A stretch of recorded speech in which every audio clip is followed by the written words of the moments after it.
Oh, hi there. Welcome to another Cardwell's Cauldron here at Geektopia Island. I'm Cardwell. And I'm Kevin. And today, we're going through a fun little deck here. It's I'm going to call it a budget deck until you get to one card. And you can remove it, but I don't know how powerful the deck's going to be.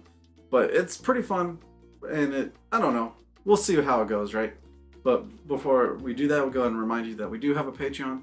It only takes $1 to support us, and we love you very much if you do so, and the link will be down below for that. And today's deck is called Can't Touch This. Down. But basically, it's Vraska with a bunch of Deathtouch, and it just gets there. I guess we'll see. Don't touch the dudes. Yeah, don't block them. Yeah, you're gonna die. Sorry, thanks. Of course, like I said, Vraska swarms Eminence. It's 2 with a 2 Golgari colors, so black and a green, any combination of those. And what she does, she comes with 5 loyalty. Whenever a creature you control with Deathtouch deals damage to a player or planeswalker, put a 1/1 counter on that creature. Now, you can -2 and create a 1/1 black assassin creature token with Deathtouch, and whenever this creature deals combat damage to a planeswalker, destroy that planeswalker. Super powerful, for sure. Yeah. And it just never seemed to play. It's an uncommon planeswalker, which is one of those from the War of the Spark, I do believe. And I don't know, we're going to make full use of it since there's a lot of Deathtouch creatures out there. First up is the Foulmire Knight. He is a 1/1 Deathtouch. He's the adventure card, so he can do either or. Yeah. And then his adventure part is Profane Insight, a black and 2 for an instant. You draw a card and you lose 1 life. That one's a simple. Yeah. But it's just a 1/1 Deathtouch. Yep. Most of these will be, like Vampire of the Dire Moon. 1 black, 1/1, Deathtouch, and lifelink. So if it gets bigger, then you start getting pretty more. neat. Yeah. Next up is the Orzhov Enforcer, a black and 1 for a 1/2 Deathtouch with Afterlife 1. So when he dies, you get a little spirit. He's the best blocker out of all of them. Yeah. Just sits back and I'll replace myself. Now this is one, Embodiment of Agonies. 1/2 black. It's a flying Deathtouch, 0/0. But wait. Embodiment of Agonies enters the battlefield with 1/1 counter on it for each different mana cost among non-land cards in your graveyard. And it has an example, so 2 and 1 black is a different mana cost than 1 black. So therefore it can get 2 counters. I'm not sure how good this card will be, hence why I only have 2 in the deck. But every time I played it against Arena, like in a draft, it's super annoying to deal with, to be honest. Because I forget it has Deathtouch. Yeah. So if you get a flying, even if it's a 1 counter flying dude with Vraska, it can get bigger every turn, which might do well. Boom. Next up is Leyline Prowler. He's a black, green, and 1 for a 2/3 Deathtouch lifelink, and then you tap, add 1 mana of any color. So mana fixing and just being a Deathtouch lifelinker. Yep, great. Seems perfect. Now the only Deathtouch creature we don't have is Midnight Reaper, because I feel like if all your dudes are gonna die and their dudes are gonna die, you might as well get value out of it. Yeah. 2 and a black, Zombie Knight, 3/2. Whenever a non-token creature you control dies, it deals 1 damage to you and you draw a card. So it just replaces all your little dudes. Seems really good to me. Yep. Next up is the Ochran Assassin. It is a black, green, and 1 for a 1/1 Deathtouch, and it has lure, so all creatures that have to block or are able to block have to block. Yep. And I always wanted to just throw this dude in a mid-range black-green deck of some sort because he's just good. It's like you have big creatures and it's going to open the way up for you. Now this card is the only reason why it's not a budget deck, but if you remove it, it's okay. Questing Beast, 2 and 2 green. It's a $35 card right now. Yeah. It's a 4/4 Vigilance, Deathtouch, and Haste. It can be blocked by creatures with power 2 or less.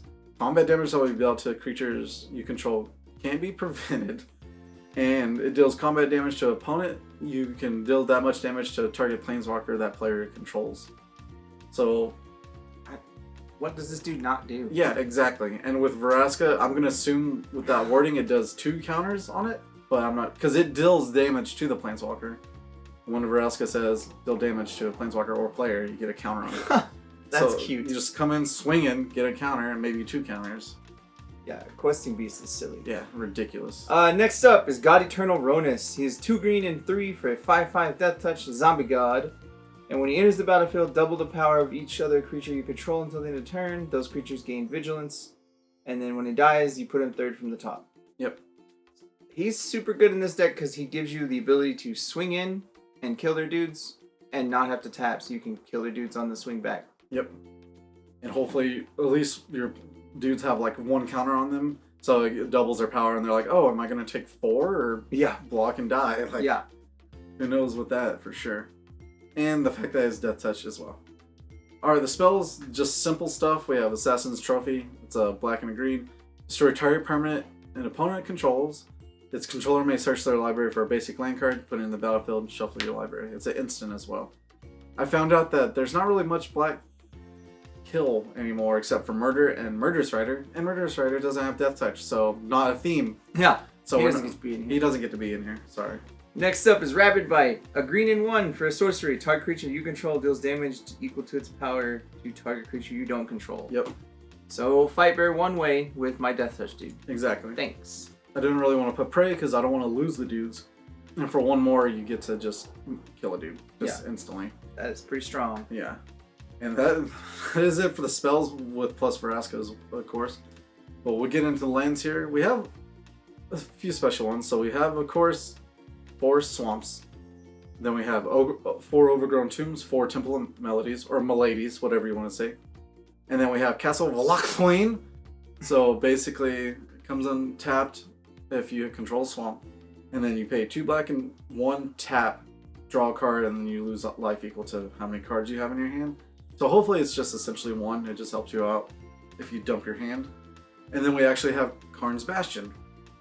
It's a land, adds a waste. You can pay 4, tap, proliferate. So this helps all your little dudes that have counters. And hopefully it just gets bigger where they're going to have to block. I like that. That's silly. Just a little cute little tech there. Now, as always, we don't have sideboard. We just have honorable mentions because we don't know your local meta. Plus, it's the regular professional meta is shifting right now. So we'll see what it does. But the first thing we have is the Elderspell. It's 2 black, destroy any number of target planeswalkers, choose the planeswalker you control, put 2 loyalty counters for each planeswalker destroyed this way. So hopefully it just gets rid of the fairies and such and all that fun stuff as well. Yeah. And if you have your Vraska in play, she just gets a lot of counters. Then you just pump out assassins all day. Next up is the Oakhame Adversary. He is a green and 3 for a 2/3 elf warrior. This spell costs 2 less to cast if your opponent controls a green permanent. And he's got Death Touch, and whenever he deals combat damage to a player, you draw a card. Yep. I think this card's super solid. And of course, if you're playing against a green deck, you just throw him in there immediately. Yes, you get extra value. For 2, you get a dude that draws you a card every turn you swing. Now, this one is just for fun. And obviously, I saw a Jund Sacrifice deck with 4 of them in there, so we're going to try it in sideboard. 2 black, 2 green. Did I say the word? Casualties of War, just in case. Choose 1 or more. Destroy a target artifact, creature, enchantment, land, planeswalker.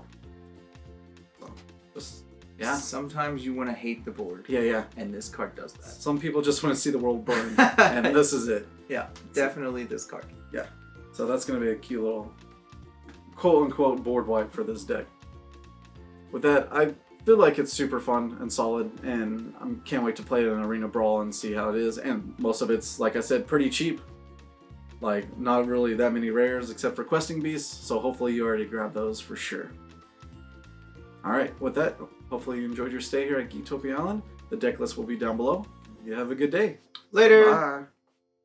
Also, guys, I just remind y'all to hit that like button, subscribe to our channel, and if you want to keep up to date on all our future content, make sure you click that bell. It'll give you all the notifications you need. With that, we'd like to go ahead and give a big thank you to all our fans that support us through the year, and especially our Patreon support people. We do like to give a shout out to our Mythic and Above supporters, and that would be Dwayne Higgs. Thank you very much. We love you.